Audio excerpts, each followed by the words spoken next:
Gente, retomando então, eu só queria, antes da gente passar, porque assim, ó, quem não gosta de história e achou chato essa parte de datas e nomes e não sei o que e tal, e acontecimentos, né? Eu prometo para vocês que agora vai mudar um pouquinho, tá? Mas só para a gente fechar isso aqui, só deixar claro para vocês que puritanos só são esses 4 aqui, né? Aqueles indivíduos ali nem evangélicos são, né? Esses 2 aqui.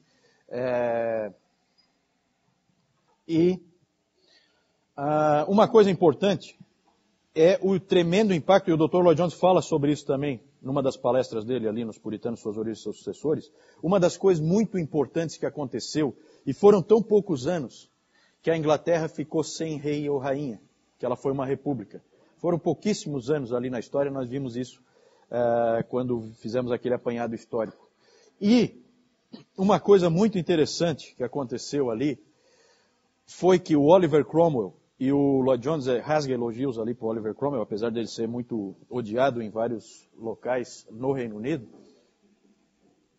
Mas uma coisa interessante que o Oliver Cromwell fez foi o seguinte, porque uma coisa que vocês têm que entender de cara, agora que a gente vai falar da igreja puritana, é uma grande diferença em relação a nós aqui, que é o seguinte, o comparecimento aos cultos é obrigatório. O Estado obriga você a ir.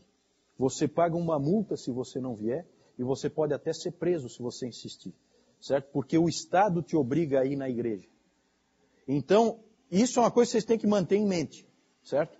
Quando nós falarmos da evangelização puritana, nós temos que entender que o indivíduo vai evangelizar aqui do púlpito, certo? Porque as pessoas, ele não precisa ir lá procurar, elas vieram, certo? Elas são obrigadas a vir. E uma coisa muito interessante, que é o ponto que eu queria chegar, que o Oliver Cromwell fez, e isso é revolucionário, não tinha em nenhum outro lugar da Reforma, até tinha, mas assim, tinha concessões, por exemplo, Calvino permitindo que houvesse uma congregação dos ingleses, certo? Ou de outras nacionalidades lá em Genebra, por causa da língua. Mas o Cromwell, ele fez o seguinte, ele permitiu que todos esses grupos aqui coexistissem e que você pudesse escolher, isso é absolutamente revolucionário, você podia escolher em que igreja você ia, certo? Só que isso durou muito pouco tempo, esses caras que tomaram bordoada na cabeça direto, certo? Como o Packer sempre diz, esses indivíduos lutaram sempre e perderam todas as batalhas que travaram, né? São sofredores. Mas, por um tempo, esses grupos coexistiram, e isso que é interessante, havia esse respeito mútuo. Até mesmo quando um ia refutar o outro, falei aqui do Owen e do Robinson, né? Eles pensam diferente, as igrejas são diferentes, mas eles se amam como cristãos, certo? E eles tentam um convencer o outro. Como o Whitefield fez com Wesley, mandou uma carta para o Wesley dizendo que o Wesley estava errado, né? Que até nós comentamos, eu e o Alexandre, esses tempos. Outra coisa que eu queria comentar, que o Moisés me lembrou, já que eu falei da conferência da Fiel, é que quem assina lá os e-mails da Fiel já sabe, mas quem não sabe, a Fiel vai transmitir, como ela já fez ano passado, né, Moisés? Ela vai transmitir simultaneamente, pela internet, as palestras, né? Amanhã começa... Tu tens ideia do horário, Moisés? Então, o Moisés acha que é a partir das 20 horas a primeira palestra, amanhã. Então, né? Vamos ver se os servidores vão dar conta, né? Mas se você conseguir, você tem a oportunidade de ver na sua casa a primeira palestra. Ok. Vamos falar da igreja puritana. Agora é coisa prática, certo? Claro que, como tudo na igreja, e especialmente na igreja puritana, toda a prática tem base teológica. Isso não tem a dúvida, né? E quando a gente fala ali igreja puritana, tomem cuidado de levar em consideração o que eu acabei de falar. Não existe uma igreja puritana. Quando a gente fala igreja puritana, talvez seja uma igreja presbiteriana, talvez seja uma igreja congregacional, talvez seja uma... tá? Mas o espírito é o mesmo, em muitas áreas, com algumas diferenças. A primeira característica é que a igreja tem que ter base bíblica para tudo. Nós vimos o Cartwright lá, ele pegou Atos 1 e 2, e aí não teve jeito. tem que reformar tudo que está tudo errado. Né? E esse era o espírito puritano, sempre foi o espírito puritano. Né? O Sola Escritura, eles trouxeram isso aí de Calvino, e para eles isso aí era fundamental, o princípio regulador do culto. Então, aí, eu vou falar, alguns me perguntaram, eu vou falar um pouco mais sobre aquela questão ali dos batistas, dos congregacionais e tal. Eu vou falar um pouco mais porque eu quero tirar um tempinho mais para frente para falar especificamente dos batistas, já que aqui nós somos uma igreja batista reformada, certo? Então eu vou entrar em um pouquinho mais de detalhe, né, sobre os batistas ali. Mas uma coisa interessante e isso eu também vou falar um pouco sobre a Assembleia de Westminster, que vamos dizer assim, o legado teológico principal que os puritanos deixaram para nós é a confissão de fé de Westminster e mais o catecismo maior, catecismo menor, diretório de culto, todos aqueles documentos de Westminster. São vários, né, que a Assembleia de Westminster fez. Nós vamos falar um pouco sobre isso. Mas o interessante é que os batistas, aqueles batistas puritanos ali, fizeram a mesma coisa que os congregacionais. Eu só vou falar isso de passagem. Em 1646 sai a Confissão de Fé de Westminster, certo? Aí, alguns anos depois, os congregacionais se reuniram e, sob o comando do Dr. Thomas Goodwin e do Dr. John Owen, dois dos maiores gigantes entre os puritanos, eles fizeram a Declaração de Savoia, que é idêntica à Confissão de Fé de Westminster, só com a adaptação para o modelo congregacional. Os batistas, por sua vez, fizeram exatamente a mesma coisa. Pegaram a Confissão de Fé de Westminster e adaptaram só naqueles detalhes em que havia diferença de opinião. A questão do batismo e a questão do governo da igreja. Certo? Portanto, você vê semelhanças tremendas entre essas confissões e isso mostra a identidade que tinha entre esses grupos. Um pouco da identidade puritana. Certo? Tanto que eles não tinham vergonha nenhuma de pegar o bom trabalho que os outros tinham feito. Né?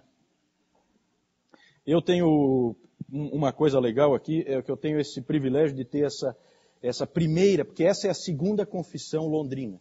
Essa aqui é a primeira confissão londrina, né, que eu ganhei de presente numa conferência que eu fui, de um texano, um rapaz texano, né, 3 metros de largura, uns 5 de altura, era praticamente o Golias reencarnado. Né? E a gente conversou muito e ele me deu de presente a primeira confissão londrina. Muito legal, um documento fantástico. Ele é anterior à Confissão de Fé de Westminster. Certo? Só para vocês terem uma ideia. Isso aqui é totalmente batista. Certo?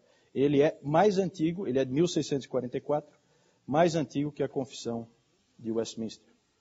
E essa aqui, às vezes vocês vão ver em alguns lugares, aí só uma dica, né? Vocês sabem que eu fico falando sempre minhas digressões aqui, as coisas ficam saindo do assunto. E às vezes eu não volto nunca mais. Mas aí vocês colocam lá um papelzinho para eu voltar no assunto que eu não terminei. Mas esse aqui, às vezes, vocês vão ver como Confissão de Fé de 1677.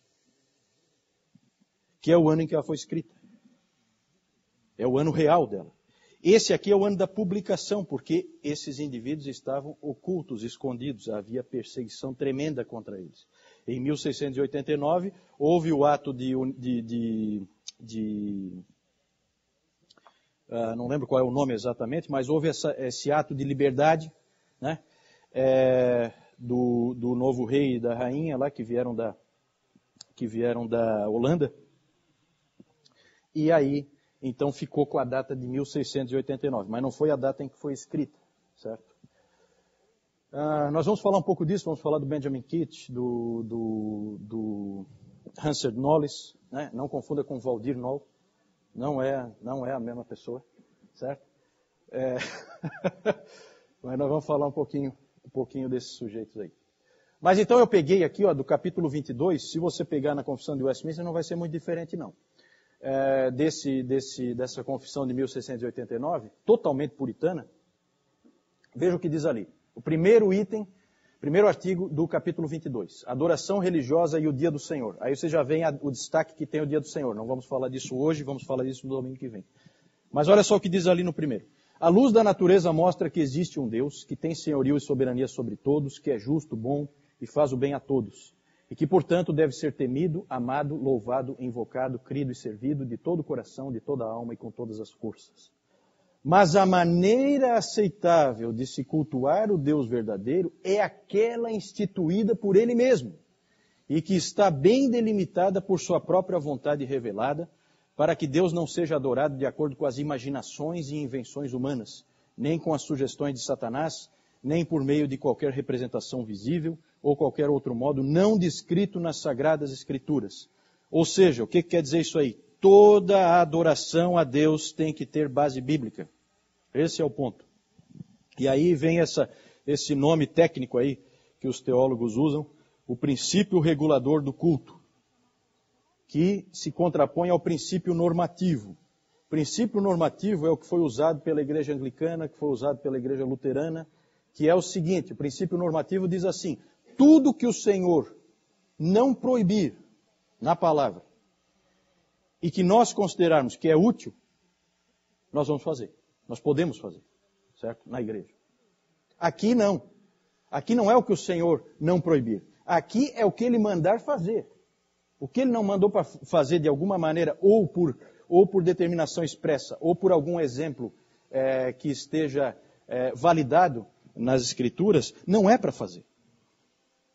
É claro que o princípio regulador, ele sempre gerou polêmica, e ele traz algumas dificuldades, né? Mas eu considero ele extremamente útil, porque na medida em que a gente abandona o princípio regulador, aí começam a aparecer coisas estranhas na igreja, né? Copo d'água em cima de televisão, vale do sal para você passar por cima,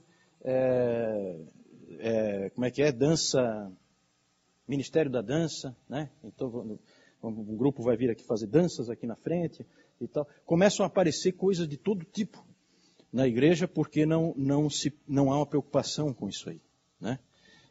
E os puritanos tinham uma preocupação tremenda com esse aspecto. Vejam ali o que diz William Ames.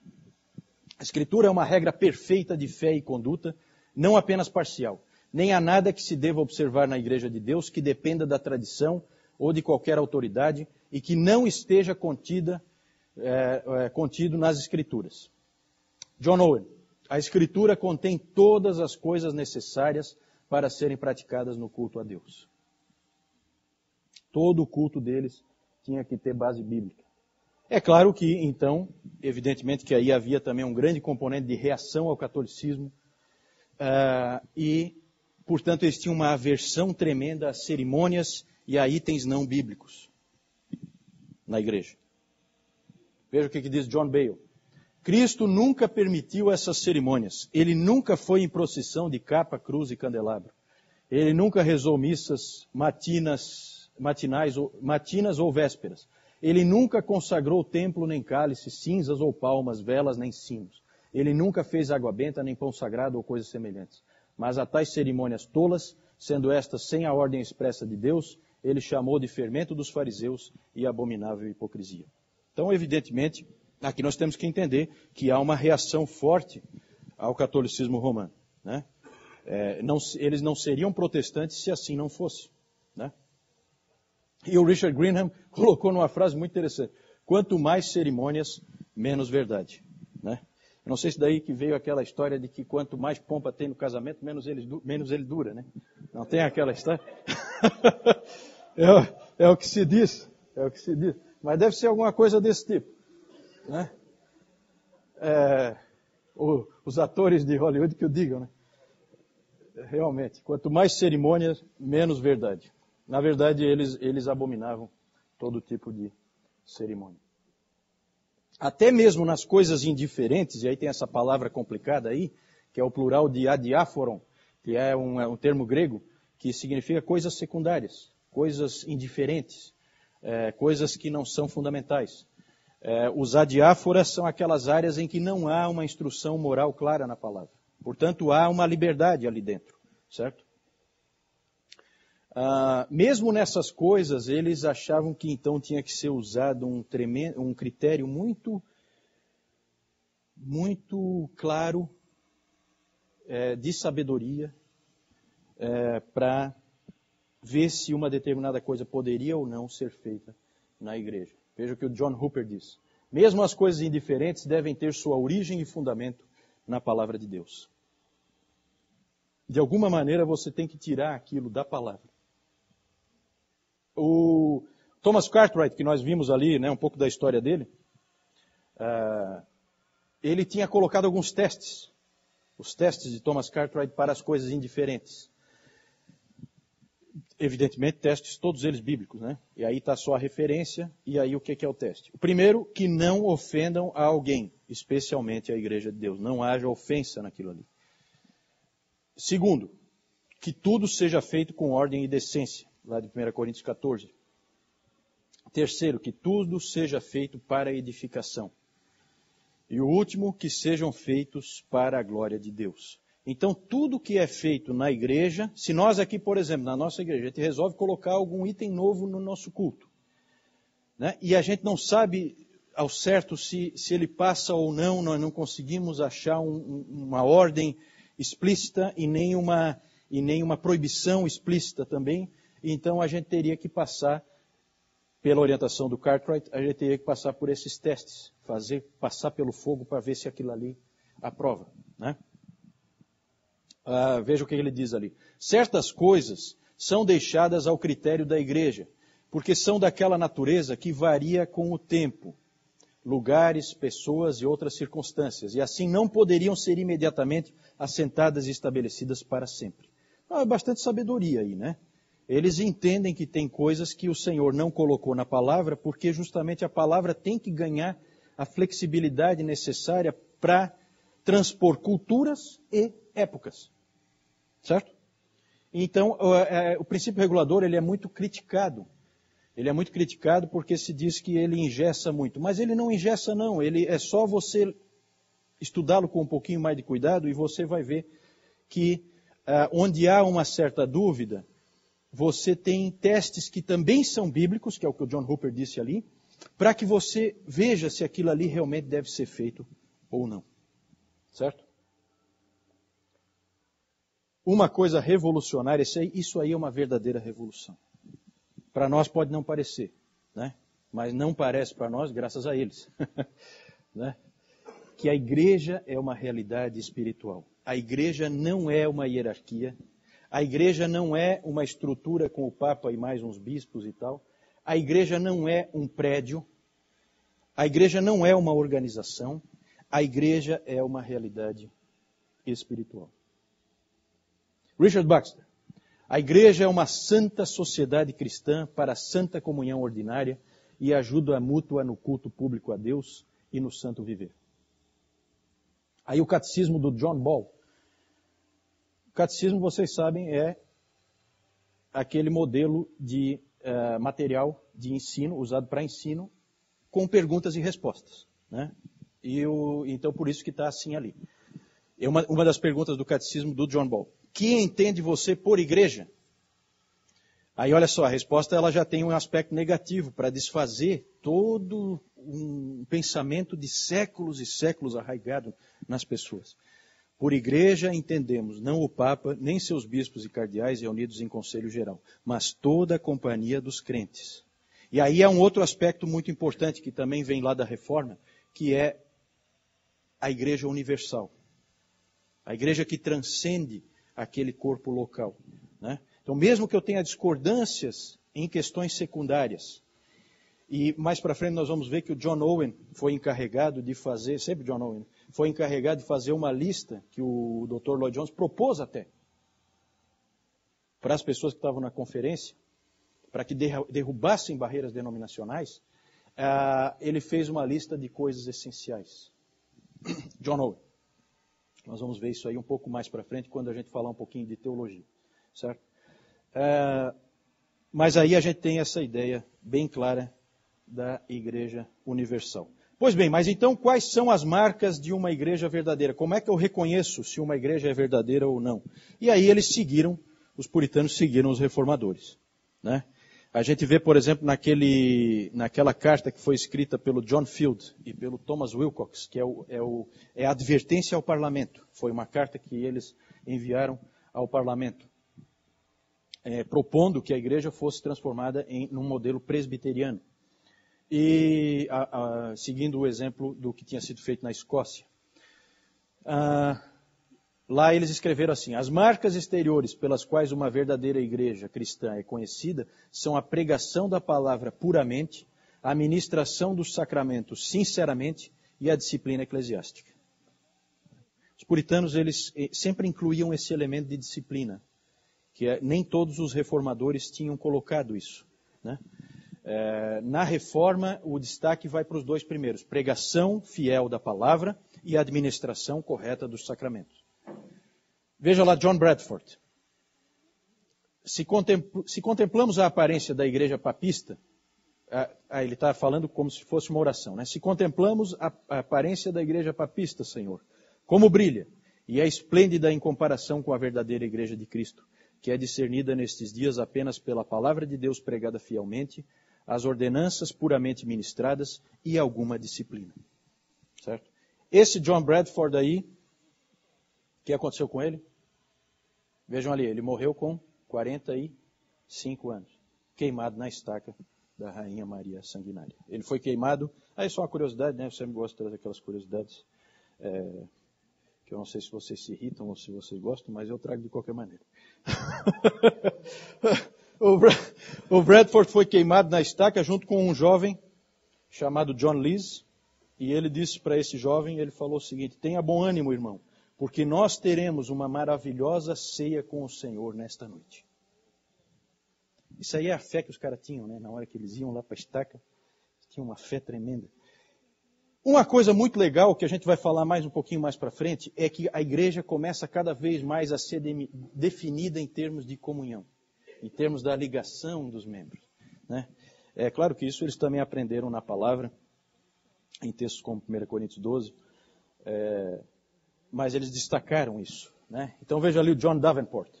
É uma companhia, está falando da igreja, é uma companhia de pessoas fiéis e santas, ou de pessoas chamadas do mundo para comungar com Jesus Cristo e unidas numa congregação a Ele como membros à sua cabeça e um com o outro por um santo pacto de companheirismo mútuo em todos os modos de culto santo a Deus e de edificação de um para com o outro. A ligação que há entre os irmãos que são unidos num santo pacto. Era comum nas igrejas. Então, por exemplo, nós aqui temos várias famílias, certo? Hoje a membresia ela é uma coisa um pouco mais solta, né? Só que a maioria das igrejas, especialmente as congregacionais e as batistas, como é que você entrava nessa igreja? Você assinava um pacto. Os puritanos gostavam dessa ideia de pacto. E você assinava, colocava o teu nome ali, que você agora está amarrado àquele outro irmão que está ali com você, né? Você assinava aquilo ali. Naquele pacto tinha a tua confissão de fé, tinha o teu compromisso com a igreja, né? Uma coisa tão necessária hoje em dia que as pessoas tenham mais compromisso com a igreja, né? Nesses dias em que a igreja está ficando de lado. Henry Jacob tem um capítulo só sobre ele nesse livro. Henry Jacob e a primeira igreja congregacional, né? Era o aniversário, um dos aniversários, assim, daqueles aniversários redondinhos, assim, não sei se 350 anos, não sei quanto tempo, da primeira igreja congregacional. Como o Dr. Lloyd Jones, ele era pastor numa igreja congregacional, então ele trouxe esse destaque, né, a respeito do Henry Jacob. É muito interessante a história. Todos esses indivíduos eram perseguidos. Boa parte dessas confissões eram escritas para entregar para o rei. Claro, para o rei não, mas para os chanceleres, para os ministros do rei. Certo? Para dizer, nós não somos radicais, nós não somos hereges, né? Tudo que nós pensamos tem base bíblica. Está aqui, é isso aqui que nós cremos. Isso era entregue para o rei. A maioria dessas confissões tinha sempre um preâmbulo ali, né, de obediência ao rei e tal, sempre visando a não perseguição, como se eles fossem algum tipo de grupo maluco, radical, como aqueles que nós vimos que tinha, né? Tinha uns grupos mais doidos. E o Jacob também, você vê toda essa dinâmica dele mostrando e tentando escapar da perseguição, né? E ali você vê também um pouquinho disso, né? A influência. Ele, por exemplo, ele esteve com quem na Holanda? Com John Robinson. Só que ele voltou para a Inglaterra e John Robinson foi para os Estados Unidos, né? Mas os dois andaram juntos um tempão. Então, todo esse modelo congregacional, o Jacob estava muito envolvido com isso. E aí o que ele diz ali? Pelo livre consentimento mútuo dos crentes, unindo-se e comprometendo-se a viver juntos como membros de uma santa sociedade. Gente, isso aí é outra coisa revolucionária. Livre consentimento. Consentimento mútuo.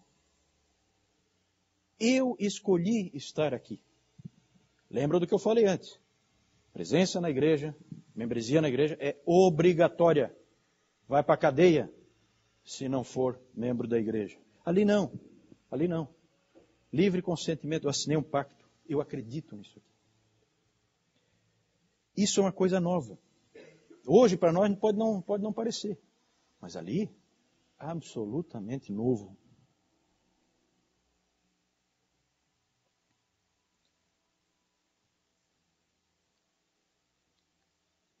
Importância dos leigos. Gente, nós precisamos entender como era a igreja. A igreja era uma hierarquia.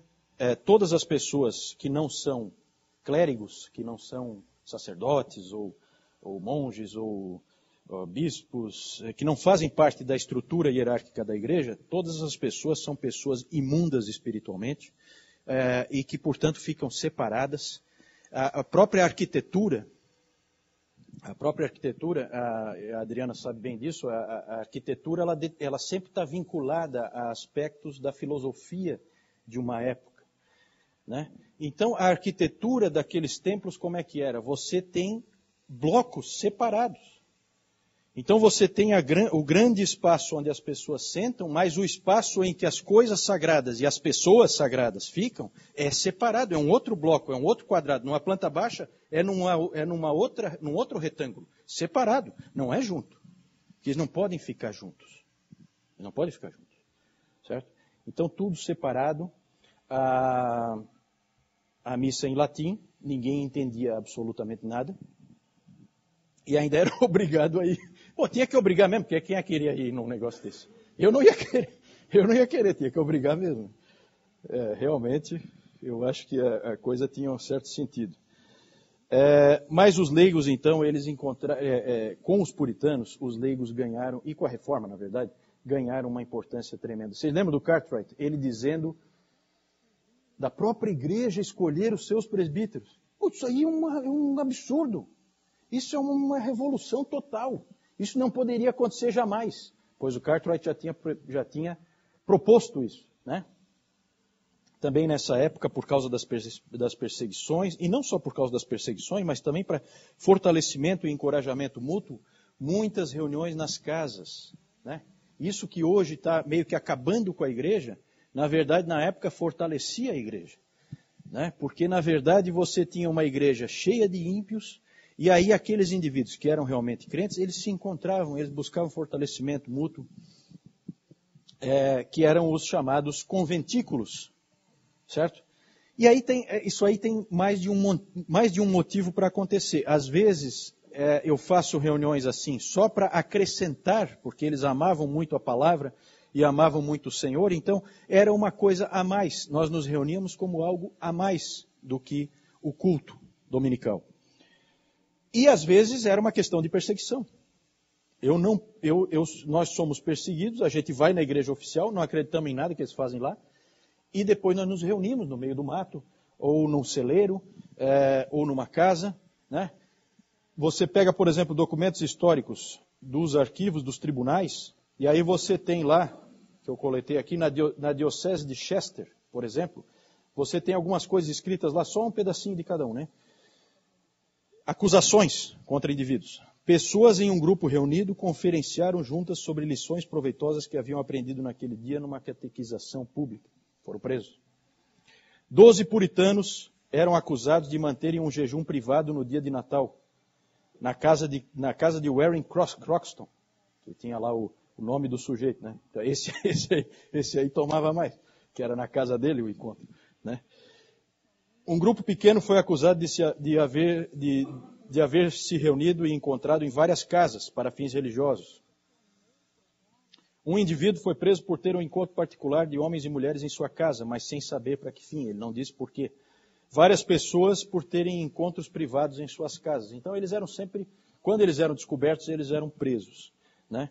Mas começou a haver essa participação dos leigos, inclusive abrindo as suas casas para que estudassem juntos a palavra de Deus. Tem ali o conceito de eclesiola em eclésia também. Tem um capítulo só sobre isso, no Puritano, Suas Origens e Seus Sucessores. Eclesiola em eclésia é o título, né? É a igrejinha na igreja, certo?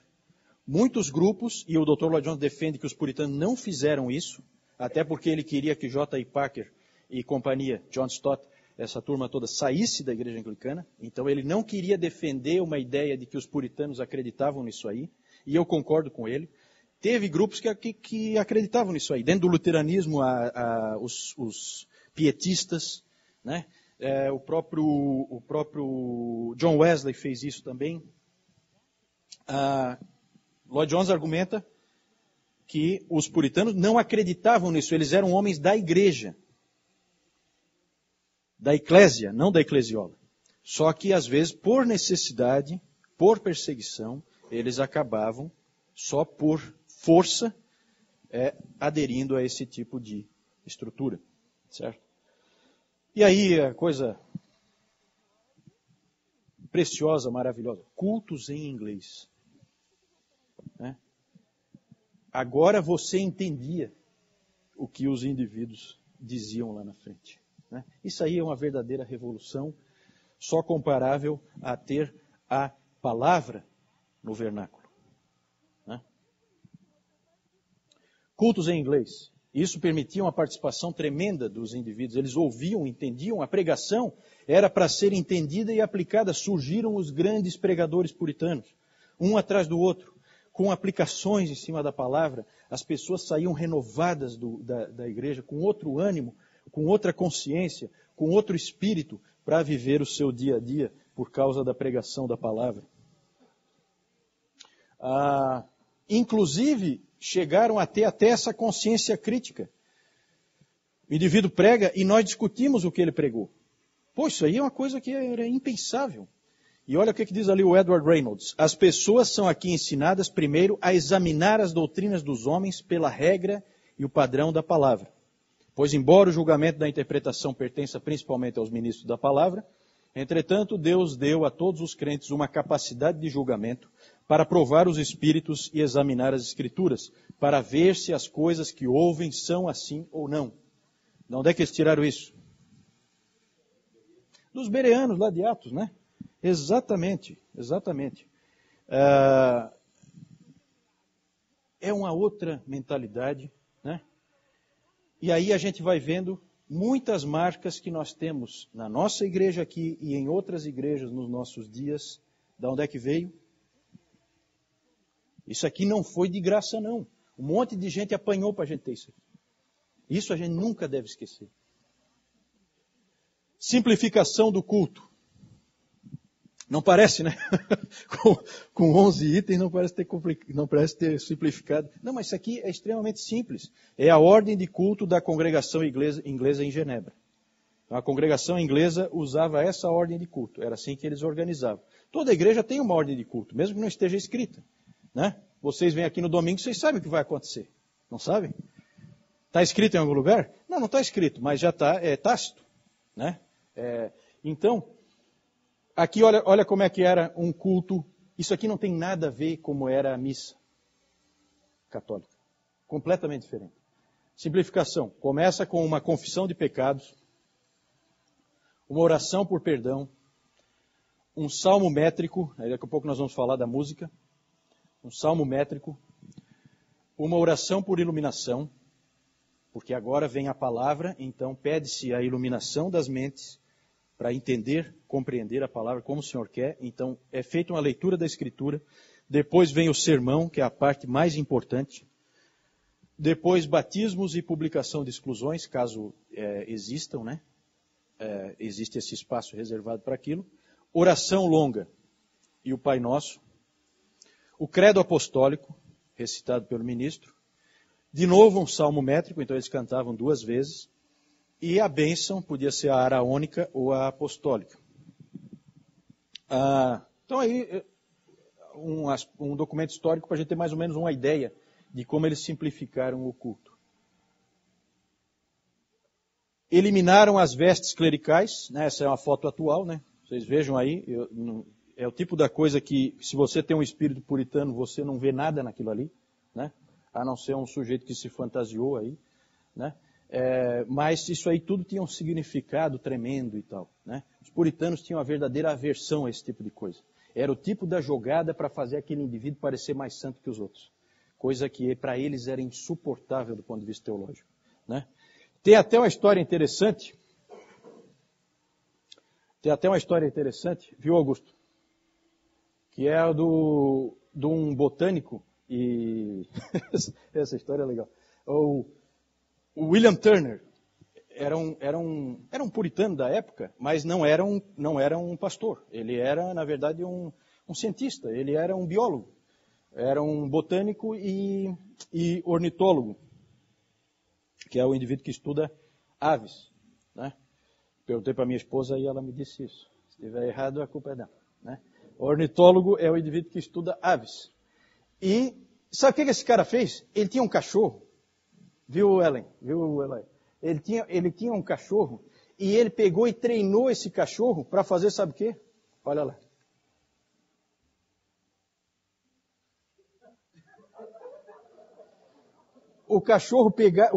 Ele treinou o cachorro para ele, quando ele via um bispo desse aí, o cachorro vinha e pulava no cara e arrancava aquele bonezinho que eles tinham. Que coisa doida, né? Isso também é uma marca do puritanismo, né? Ele não podia nem ver aquilo ali. Então o cachorro ia lá, não fui eu, o cachorro foi lá e, né? Ai. Vai ter umas coisas muito interessantes. Então eles eliminaram as vestes clericais, o calendário de dias santos, que era aquele monte de dia santo, né? Que alguns nós temos hoje em dia ainda, alguns passaram, na verdade, para a vida secular, né? Como Natal, por exemplo, mas tinha um monte. E eles pegaram e eliminaram aquilo tudo. Por quê? Tem base bíblica? Tem base bíblica? Algum deles? Não tem. E aí volta naquela base teológica deles. Não tem base bíblica, princípio regulador do culto. O princípio normativo, o que diz? Não, eu sei que isso aí tinha aquelas festas pagãs e tal, o imperador pegou e transformou. Então, mas está bom, não tem nada proibindo, vamos deixar. Esse é o princípio normativo. Igreja anglicana, igreja luterana, apesar de protestantes, vão deixar tudo isso aí presente. Para o puritano isso aí não é uma opção. Não é uma opção. O Senhor não mandou fazer, por que eu estou fazendo? Né? E aí tem essa frase então do Richard Greenham. Nosso dia de Páscoa, nosso dia de Ascensão, nosso domingo de Pentecostes é todo dia do Senhor. Esse o Senhor instituiu. Né? E esse pouca gente cumpre. Né? Então é interessante como qualquer coisa que o Senhor manda fazer, as pessoas não fazem. Né? Se o Senhor não mandar, elas fazem. É impressionante como o ser humano é pecador mesmo. Prédios e instalações. Gente, a revolução aí é tremenda. Primeiro que eles não chamavam de templo coisa nenhuma, casa de reunião. Eles construíam para eles casas de reunião onde a assembleia dos crentes poderia se reunir. Né? Um livro de arquitetura, um livro que analisa arquitetura, coloca essa frase ali sobre a arquitetura que havia nas igrejas puritanas. Né? Limpas, bem iluminadas, concentravam-se nos essenciais do culto puritano. O ouvir da palavra de Deus, e aí faltou um pedacinho ali, o ouvir da palavra de Deus sem distrações. Então, gente, o que aconteceu em relação às igrejas que tinha antes? Aos prédios de igreja que tinha antes? Várias mudanças. Porque a igreja é uma realidade espiritual. E porque os 10 mandamentos, a lei, proíbe ao fazer imagens, eles tiraram todas as estátuas, todas as pinturas, tudo que havia desse tipo, eles tiraram da igreja. Não tinha nada. Né? Que mais? Aquele esquema que eu falei para vocês da arquitetura, da planta baixa, em que tem vários blocos diferentes, foi trocado para um esquema que nem esse nosso aqui. Ó. Você tem um retângulo. É aqui que nós nos reunimos. Certo? Não tem nada de especial. Não tem nada nos separando. Não tem nada dando destaque para quem está aqui ou quem está lá. Tudo que nós usamos aqui são só questões práticas. Né? Não tem significado algum, a não ser o de que nós somos todos iguais e fazemos parte do mesmo corpo.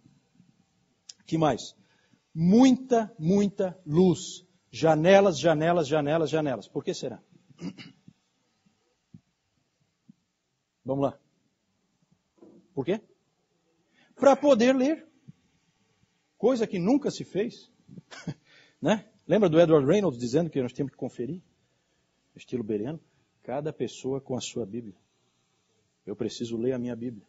Eu lembro do Spurgeon, né? O Spurgeon é aquele sujeito assim que todo mundo diz que admira e gosta e tal, né? Porque não conheceu. Porque o Spurgeon era terrível. Né? E uma vez resolveram na igreja dele colocar uns vitrais, umas coisas para ficar mais bonito e tal. E aquilo para ele como um bom puritano fora de época, né? Aquilo para ele foi insuportável. De repente, uma bela manhã, apareceu tudo quebrado. E aí ele disse assim, ó, pois é, não sei o que aconteceu aí, mas que foi bom, foi. Né? Porque aquilo dava calor para ele e tirava a iluminação, né, que ele tinha. E então, olha só, a preocupação ali vocês veem com muita luz, tem que ter muita luz para poder ler. Só isso. O que mais? Tiraram o altar, não tem altar. O que aparece bem em destaque, bem na frente, é o púlpito. Porque todo mundo veio ali para ouvir o que Deus tem para dizer para eles. Era assim que eles entendiam, era assim que eles viam. Era essa a expectativa que eles tinham já no sábado à noite. De vir ali, ouvir o que Deus tem para me dizer hoje. E que eu vou levar para a minha semana. Né? Então, um destaque para o púlpito.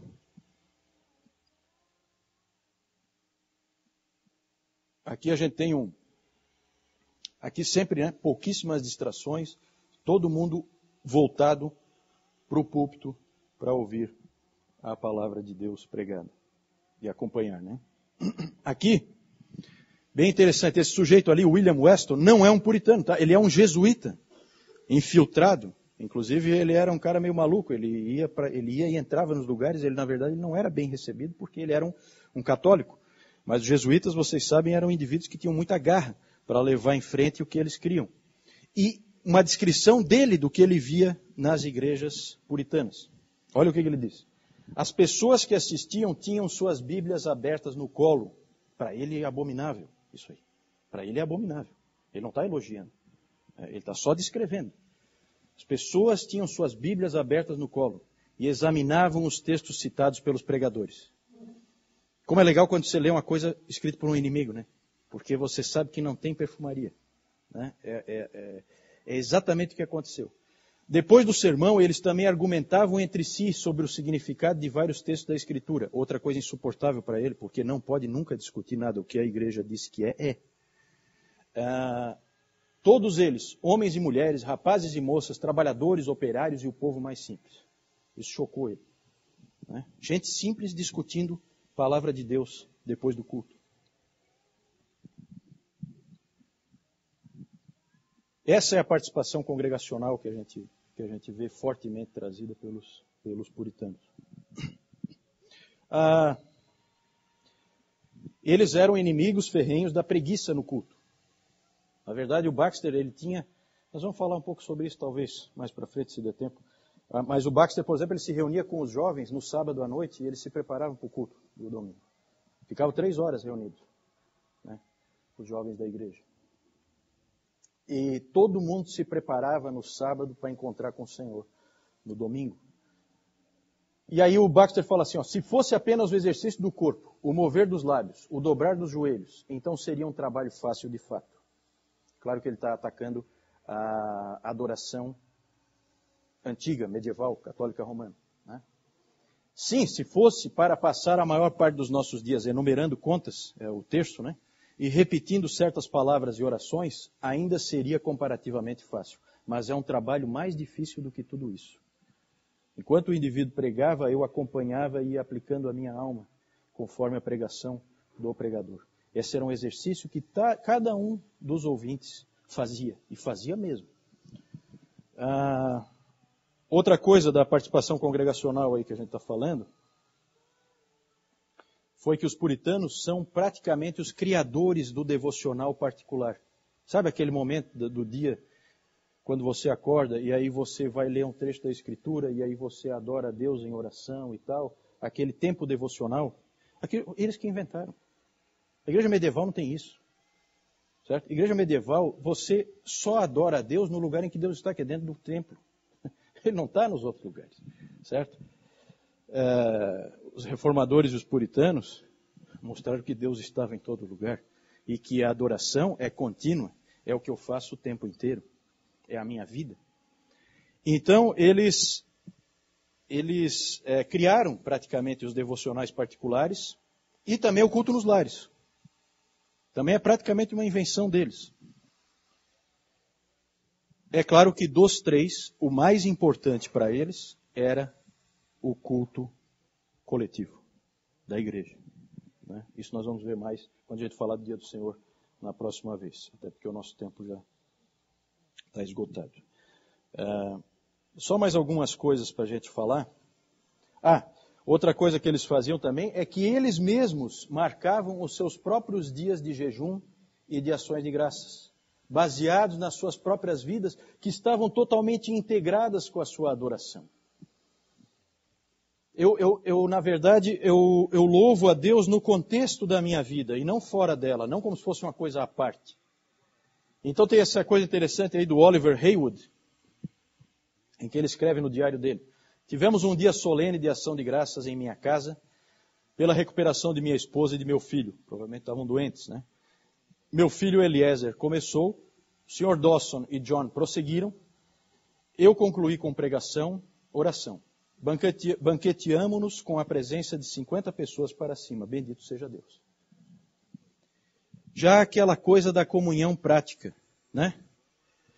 Vinham todos os meus vizinhos, familiares e tal, e nós viemos aqui, 50 pessoas, nos reunimos, fizemos um culto aqui na nossa casa. Isso aí é absurdo naquela época. Isso não existia, não dá nem para imaginar. Fizemos um culto aqui na nossa casa e depois nós sentamos juntos e comemos juntos, né? Aquele significado profundo que tem o comer juntos, né? Isso tem um significado tremendo. Até já comentei aqui que é uma coisa que vale a pena fazer um estudo na palavra só sobre essa questão da mesa, da importância da mesa. E aí, voltando um pouco na arquitetura, né? Aí você já pode raciocinar o que aconteceu com a família hoje. Veja o que aconteceu com a mesa. Veja o que aconteceu com a antiga mesa, onde a família se sentava, né? Em muitas casas nem existe mais mesa nenhuma, né? A arquitetura acompanha a filosofia do seu tempo. Isso é uma coisa muito, muito clara. O homem, ele se expressa na sua obra criativa, sempre, né? Ele expressa quem ele é, o que ele pensa. Mas isso aí, de novo, é uma digressão minha, não tem nada a ver com o assunto. Vamos falar um pouco rapidamente só da música, que eu acho que é bem interessante. Primeira coisa, removeram os músicos profissionais, certo? Toda a adoração era feita com músicos profissionais, eles tocavam, tinha um coral que cantava com um canto polifônico, todo tipo de, né, sempre em latim. Era um tipo de espetáculo que você ia assistir, cheio de cerimônias, né, como ainda é muito hoje, né? Quando você vê uma daquelas cerimônias que passa às vezes na TV, assim, que é feita lá no Vaticano mesmo, né? É diferente das nossas igrejas católicas aqui, que tem uma flexibilidade um pouco maior, já influenciadas pelo meio e tal, né? Lá não, lá a coisa é bem tradicional. Então, ela é como sempre foi, extremamente cerimoniosa e uma coisa que você praticamente assiste. Você não está entendendo nada, mas é uma coisa que muita gente achou, não entendi nada, mas que é bonito, é.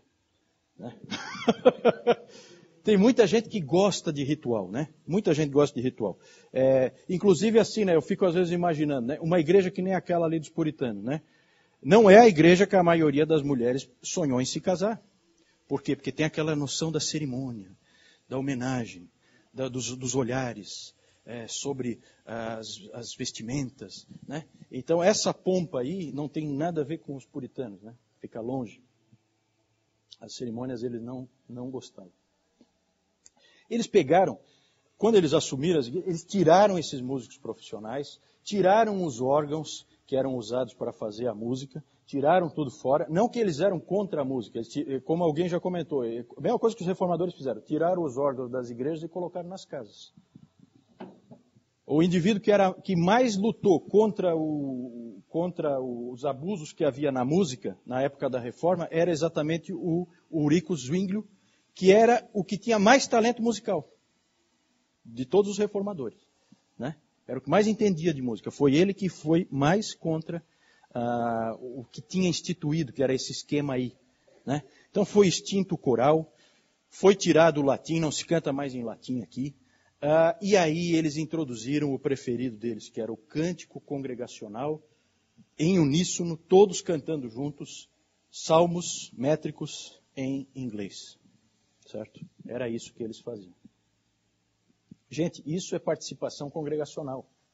Isso para eles tinha um significado tremendo. Eles não cantavam nada, eles não sabem latim e eles não são músicos. Certo? Eles não cantavam nada antes. Eles iam para o culto, ninguém cantava. Quem cantava era o músico. Quem cantava era a pessoa que era paga para aquilo. Eles não cantavam. Então isso aí é uma coisa que é revolucionária também. É interessante esse trechinho aí do Increase Matter, né? Que é o pai do Cotton Mather, que eu sempre falo aqui. Esse é um trecho do prefácio do livro Accomplished Singer. O cantor... Accomplished. O cantor completo ou pleno, ou alguma coisa assim. Que é do Cotton Mather esse livro. Então o pai, que coisa legal, né? O pai escreve o prefácio do livro do filho. E acho que ele tem que escrever muito prefácio, né? Porque o Cotton Mather é aquele que escreveu mais de 450 livros. Eu imagino que morreu disso. Mas aí ele escreveu assim, ó, encorajaria especialmente nossos mais jovens a aprender a arte pela qual devem cantar regularmente, para que assim esta parte do culto divino possa ser conduzida mais belamente e nela se possa deleitar mais geralmente. Cuidado, gente. Muita gente fala que os puritanos eram contra as artes, eram contra as músicas. Tomem cuidado. Tomem cuidado. Eles eram contra o outro fazer música. Eu quero fazer música para o Senhor. Eu sou contra aquele cara que foi lá e ele usurpou e ficou para ele. Não é assim. Eu tenho que cantar. Está aqui na palavra. Eu que tenho que entoar salmos, hinos e cânticos espirituais junto com meus irmãos. E foi isso que eles implementaram, né? Então, tomem cuidado para não interpretar errado algumas coisas, certo? É engraçado que a história ela sempre se repete, né? Parece que isso aí está voltando, né? De novo, a música está vindo de novo para músicos profissionais. E o cântico congregacional está perdendo espaço nas igrejas. Cuidado, né? Temos que sempre ficar vigilantes ao que vai acontecendo. A igreja tem que cantar. O Senhor quer que ela cante. Isso aí eu vou falar mais para frente. Não vou entrar em detalhes agora. Vamos falar sobre a Bíblia em mais detalhe, o puritano, como ele via a Bíblia, né? Mas a palavra é absolutamente central, já deu para perceber. Todas as loucuras que eles fizeram, o risco que eles correram, risco de vida. tudo que eles implementaram, todas as coisas, todas as atitudes que eles tomaram eram baseadas na palavra, no que eles encontraram na palavra. Né? Eles entenderam que sola Escritura é um dos lemas dos cristãos e os cristãos são o povo do livro. Vamos falar mais sobre isso mais para frente. Agora, para o último aspecto, a importância da comunhão. Isso aí é tão legal, gente, porque é uma igreja diferente que está surgindo aqui. O surgimento aquela coisa do Henry Jacob, a primeira igreja congregacional, as primeiras igrejas batistas, as igrejas congregacionais e batistas lá da Nova Inglaterra. Gente, isso aí é uma união voluntária com meus irmãos. É diferente do que sempre existiu, né? É uma coisa muito especial esse aspecto da comunhão. Thomas Watson. Os filhos de Deus são entretecidos com o laço do amor, como todos os membros do corpo são entretecidos por vários nervos e ligamentos. Está tirando a analogia do corpo da palavra, né? Richard Sibbes. Ausentar-se da comunhão cristã é uma grande perversidade. Então aí ele chamando a atenção para isso, né, das pessoas que não vêm, não aparecem, que faltam, né? De onde é que ele está tirando isso? Hebreus 10, né? Hebreus 10, 25, 24, 25, por ali. E o interessante de Hebreus é que assim, né, é um texto que fala sobre isso, só que ali era uma congregação perseguida, os caras não apareciam porque tinham medo de morrer. Né? Não porque estavam com preguiça. Às vezes a gente interpreta a coisa fora de contexto. Né? A gente pega aquele texto e acha, isso aqui não se deve fazer. Não, mas o autor de Hebreus está falando para indivíduos que estão correndo risco de serem mortos. Né? Os caras não estão vindo porque têm medo. Tanto que o contexto é esse aí. Jogar fora o medo. Apareçam. Coragem, irmãos. Né? O contexto é de encorajamento. Né? Estimular-nos uns aos outros ao amor e às boas obras. Esse era o contexto. Thomas Case escreveu na prisão: quão amáveis são as assembleias dos santos e as ordenanças do domingo, quando estamos privados delas. Ele foi preso, então ele sentia falta da comunhão. Thomas Doolittle, eu já disse para vocês que não é aquele doutor Doolittle que fala com os animais, mas aí o homem só fala em lobo e ovelha, aí ele complica a minha vida, né? Eu disse que não era ele, mas agora já estou em dúvida. Thomas Doolittle: o rebanho de Cristo são criaturas sociáveis que amam estar com ovelhas, mas não com lobos. Né? Então, amam estar com ovelhas. E o nosso... Não, ainda tem mais um slide depois desse. Richard Sibbes, ele elogiou aquela doce comunhão dos santos para fortalecer e encorajar um ao outro nos caminhos da santidade. De novo, também aquele conceito de Hebreus 10, em que nós nos estimulamos ao amor e às boas obras mutuamente uns aos outros. É isso que nós fazemos, por isso nós caminhamos juntos. Né? Ali embaixo tem aquele quadro bonito do início do século XX, lá em que o título desse quadro é A Primeira Ação de Graças em Plymouth. Né? Então, os pais puritanos, quando vieram para os Estados Unidos, ali tem até uns índios ali no cantinho, não sei se dá para ver, que estão assistindo o que está acontecendo ali. Está vendo? E é aquela coisa, numa mesa, né? Todo mundo reunido. Thomas Watson: associe-se a pessoas santificadas, elas podem, pelo seu conselho, por suas orações e santo exemplo, ser um meio de tornar-lhe santo. Como a comunhão dos santos está no nosso credo, assim deveria ser nossa companhia. Como assim está em nosso credo? Creio no Espírito Santo, na Santa Igreja Católica, na comunhão dos santos, na remissão dos pecados, na ressurreição da carne, na vida eterna. Amém. Né? É o fim do credo apostólico. Né? Então fala, na comunhão dos santos. Certo? Então é isso ali, está no nosso credo, e assim deveria ser a nossa companhia. Sempre no Espírito. E é dentro desse contexto de amor uns pelos outros, de estímulo uns aos outros, é que deveria se entender a disciplina dentro da igreja. certo? Não pensem que o puritano era duro na sua disciplina. Ele é que sofria a dureza dos seus inimigos, né? Olha só o que o Samuel Ward escreveu no seu diário. Tenha pena dos homens quando os vir correr rapidamente para o pecado. Lamente o caso deles. Não fique ofendido com eles. Busque por todos os meios suaves recuperá-los. Não use palavras grosseiras para provocar a qualquer homem. Era assim que ele se comportava. Amor pelo irmão. Eu quero ganhar ele de volta. Eu não quero ele como inimigo, né? Ele está sendo enganado pelo pecado. Ele está sendo enganado pela sua própria concupiscência.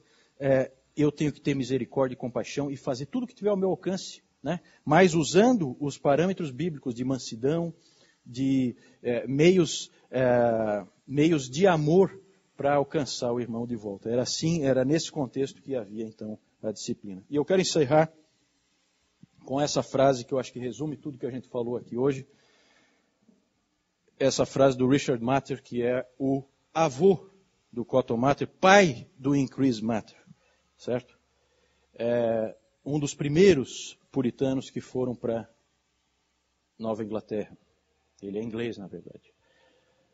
A igreja é um grupo de cristãos chamados pelo poder e misericórdia de Deus. Veja que bonita essa frase. A igreja, essa definição. A igreja é um grupo de cristãos chamados pelo poder e misericórdia de Deus à comunhão com Cristo. Eles são salvos e trazidos a Cristo. E pela sua providência a viverem juntos. Na providência de Deus, nós estamos juntos. Nós aqui, na nossa igreja. Foi pura providência de Deus que nos colocou a cada um aqui do lado do nosso irmão. Deus quis assim, né? E pela sua providência a viverem juntos e pela sua graça a juntarem-se na unidade da fé e no amor fraternal e unirem-se ao Senhor e um ao outro para andarem juntos pela assistência do seu Espírito em todas as formas de culto sagrado a Ele e de edificação de um para com o outro. E aí nós terminamos então a nossa reunião de hoje. Vamos orar. Senhor, nós te agradecemos por tudo que nós vimos aqui. Quantas características nós identificamos que nós temos hoje, ou pelo menos podemos ter, pleno acesso a várias dessas características que os puritanos não tinham e por isso lutaram por elas. E na luta deles nós ganhamos. Nós te agradecemos, Senhor, pelos privilégios que nós temos dados por Ti, conquistados na Tua providência por esses irmãos. Pedimos que Tu nos coloques um coração em que a gente valorize cada um deles, que a gente valorize cada uma dessas verdades, da simplicidade da adoração a Ti, da adoração como algo contínuo na nossa vida, do sacerdócio universal de todos os crentes, do livre exame das Escrituras, da base bíblica para toda a nossa vida como única regra de fé e prática, do Senhor Jesus Cristo como central na igreja, nós como corpo dele, que a gente valorize a comunhão, que a gente valorize a alegria de termos o irmão conosco, que foi colocado por Ti, um a um, pessoa a pessoa, com seus dons, com suas características, com seus defeitos, foi colocado ao nosso lado por Ti, Senhor. Que a gente possa valorizar isso e que a gente possa entender, Senhor, que em Ti nós temos um compromisso para com o irmão. Que a gente possa comparecer às reuniões que nós temos, em que nós nos encontramos. Que a gente possa se encontrar mais fora daqui. Que a gente possa suprir mais as necessidades uns dos outros. Que a gente não caia no espírito da nossa época de um individualismo extremo, em que cada um por si, Deus por todos, como os próprios puritanos disseram, que é uma frase abominável. Ó Deus, que Tu nos livres de tudo isso, que Tu nos dês uma igreja parecida com a deles, naquilo que eles acertaram, naquilo que eles encontraram e aplicaram corretamente na Tua palavra. Nós Te agradecemos pelo tempo que passamos aqui, pedimos que Tu nos leves até nossas casas em segurança. Obrigado por cada irmão e irmã que trabalharam hoje para que a gente tivesse mais essa reunião. Abençoa nossas próximas 3 reuniões, que são as que faltam, que a gente possa ser também grandemente iluminado por Ti. É o que nós Te pedimos, agradecidos, em nome do Senhor Jesus Cristo. Amém. Obrigado. Obrigado. Obrigado. Obrigado. Obrigado. Obrigado. Obrigado. Obrigado. Obrigado. Obrigado. Obrigado. Obrigado. Obrigado.